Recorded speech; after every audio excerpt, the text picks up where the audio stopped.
I mean, it's a cool sounding record. What at Thank you, this buddy. point, when y'all get ready to make a record, I mean, you made a cool record, and it's got some new, it's some of the phrasing things on it are real catchy and whatever. But gosh, I mean, I've been through this.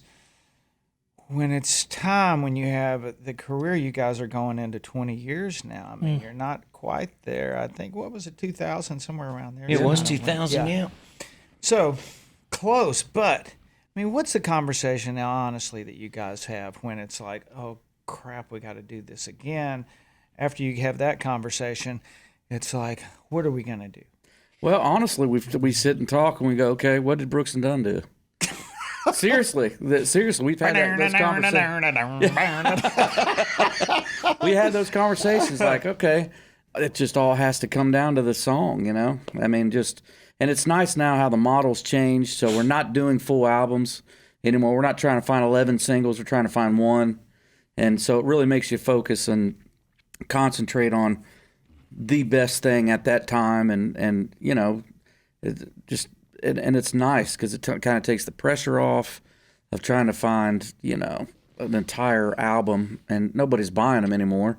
So now we're just hitting singles and go, okay, let's live with this one, work it until we're happy with it, and put it out. Yeah. So That was my next question, because we have lived through eras of distribution and albums and all that stuff now. And so do you guys even care about, I know the label probably to some extent, but they know the realities of it too, but do you even care about trying to sell records, or are you really promoting your career at this point? I don't think we care as much about selling records anymore. I mean, it's just, we were fortunate enough to really get in on the tail end of the golden age of that for real. And I think it's become evident to us that our fans just want content. They just want things they can stream and find different interesting things of us sitting around on a bus doing a cover song. I mean, it's the weirdest thing in the world. Yeah. When you've been used to a certain way, but it's kind of liberating too, in that you're not chasing after something constantly. We're just creating music as we find it, as we love it, and doing things that we want to do to mess around with. We just did 4 covers of tunes that we grew up with, just to have fun with in the studio. So we're going to put those out there. We're not trying to make an album out of it or a project out of it. We're just putting it out there for the fans to have fun with. And we cut a couple songs to find a single from, and it was great because there was no official timeline for an album cycle to go by. So, you know, I don't know. For me, it feels better to just be promoting our careers right now and keeping touring and getting in front of the fans. And it just seems like the focus for us has shifted to that more now. What was the last thing you did that you went, that's weird? I mean, as far as your career, you know, with something, because we grew up with this method. And when I say grew up, it's not like y'all are old, but when you start going to different phases, like, you know, we've been through CDs and then we've been through downloads, now we're into a streaming world. In this process, like lately, did y'all do something or release something like you're talking about, something on the bus, you know, or something that just where fans really reacted to that and you went, maybe that's... I don't. You know what? It's a great question, because, like Jay was saying too, like the content thing is a big deal now. Just outside the box stuff, whether it's singing "Happy Birthday" for somebody, a video thing.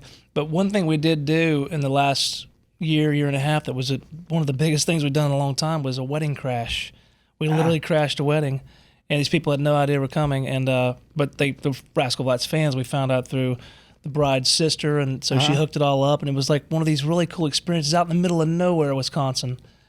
It was like an hour, you know, in SUVs out to the barn where they got married in this property. Ended up being one of the coolest things we've done in a long time. For us, too, because it was like, wow, it was just a joyous moment. That was one of those scratch my heads. I'm surprised we're doing this. And then we did it. It's like, wow, that was so cool, It was man. huge. I was trying to get hunting permission. It was beautiful out there. It was. Did you have a band or did y'all Just No, three of did us. y'all play just it all? the 3 of us. Acoustically, Yeah. yeah. We They walked did in their, and did You broken. can still do that?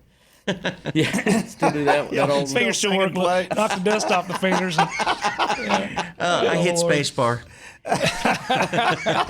He plays a laptop. What's so moving into the next generation? What's the coolest thing you've learned from your kids about all this? Oh man, wow. What I think for me is that we've always concentrated so hard on lyric and, just that story of, what country music's known for, just how important that it's always been so important. But what my kids, it's more about, to them now, these millennials, it's more about the beat and how it makes them feel they don't even know really about what the story is on half of the songs. They don't care. They don't care about the love story and, all that stuff. They just care about what makes them move and dance and, I think the thing that I've learned from my kids is they still don't think I have a job. I mean, it's true. Yeah. I dropped Dylan off back in May toward interesting. the end of his school year, and it was Donuts for Dad's Day, and he said, "Hey, Dad, come down here for a minute." I knelt down beside him. He said, "So, when are you going to get a job like these guys have?" And I said, "Well, what do you mean?" He said, "Well, that guy wears a tie. He works in an office. That guy works in a hospital. He's got those hospital clothes on. You sleep a lot. So when are you going to get a job?" Son, I have, well, maybe I don't have an earring. Okay. I said, do "Remember have a the piano and shows a that you bass." come out on?" And I'm singing there. He goes, I "Yeah, do those have are- this haircut, son. Well, today I've got a ball cap on." But anyway, Low cut. Doesn't that know. count? I said, "Remember the shows that you come out and you stand on the side of the stage and we're singing?" He goes, "Yeah, with Uncle Gary and Uncle Joe. That's fun, riding the bus. But when are you going to go to an office?" Oh, it's amazing. I Kids will remember keep you driving humble. by Ronnie's house, and he had bought some Sea-Doos, and we had been to the Gulf, and he just thought that was crazy. He couldn't believe that you could actually own them, and I explained all that to him. The next day we're driving by, and he kind of looks over, and we keep going. He goes, "Dad, you know what I'm going to do?" I go, "What's that?" Eric goes, "I'm going to sing me a couple of songs and buy me a couple of CDs." Perspective. that's right. Yes. What about you, Joe Don? You know what, man? These kids,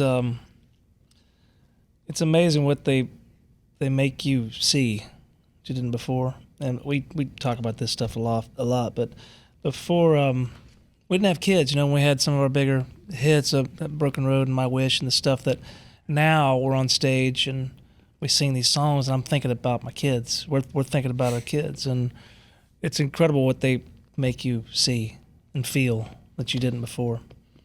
It's really awesome. They turn you on to music you otherwise might not. 100%. Absolutely. And my In son, movies. Yeah. definitely movies. And my son's he's 10 now, and he's a big gamer. He, Fortnite, all that stuff. He's just way into it, and all of his friends are. And so now to them, the superstars or their idols are now these YouTubers that they're gaming people on YouTube, and they're huge.